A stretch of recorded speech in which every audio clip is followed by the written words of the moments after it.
Dur sayang ngapunten saestu yen dereng saged nuruti apa karepmu, tapi aja sumelan ana dina liyane bakal tak upayake mbuh kepiye carane.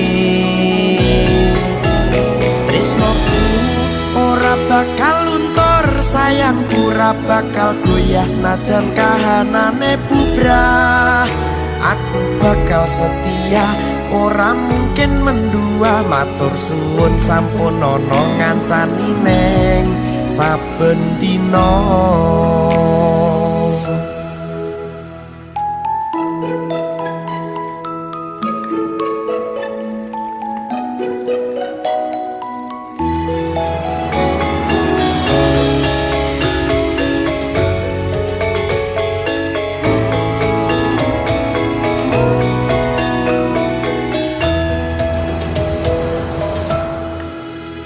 Cintaku mbok yo